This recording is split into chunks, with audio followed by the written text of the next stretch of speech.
Hi everyone, happy Monday. It's Bianca from Prino Careers. Got my nice strong coffee and I'm ready for the week ahead. So, this is my first CV tip of the week.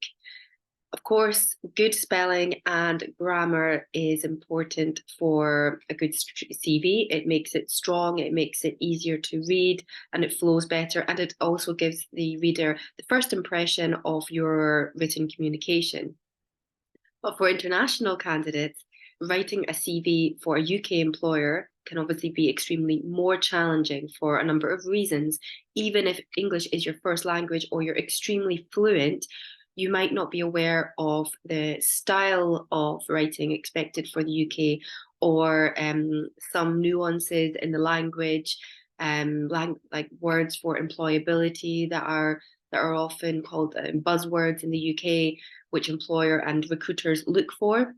So there's lots of phrases as well that you might see on a CV of an international candidate that wouldn't wouldn't necessarily be written in that way by someone in the UK. So of course you're not going to be aware of these things if you are applying for jobs from outside the UK and you're really not familiar with UK etiquette and UK communication style and do's and don'ts. I mean, one example I can think off the top of my head, it's a very simple example, but I'm having 9 years of experience in marketing or whatever. This is quite a commonly used phrase for international candidates, but in the UK we say I have I have 9 years experience or I have over 9 years experience. So just that very small difference in the way you would write that sentence would give off an impression to UK employers that perhaps you are not aware of UK communication style, and it could potentially put up a red flag.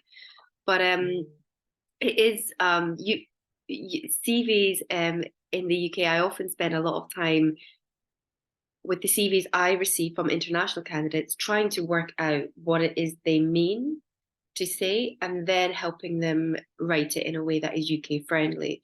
Um, so it is really, really important that you have constructed your CV in a way that meets the UK communication style, because it gives off the very first impression.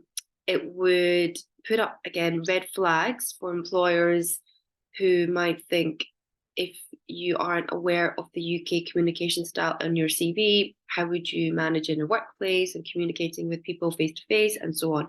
So you really want to avoid any of um, any of these barriers for yourself. So I guess my first tip of the week is to really be mindful of your written communication style on your CV and whether or not it meets UK communication style and if it's UK friendly. The only way to figure this out and make sure it is get someone who knows the UK, who understands the communication style, to read over your CV and give you feedback. Because these very small things, have a huge impact.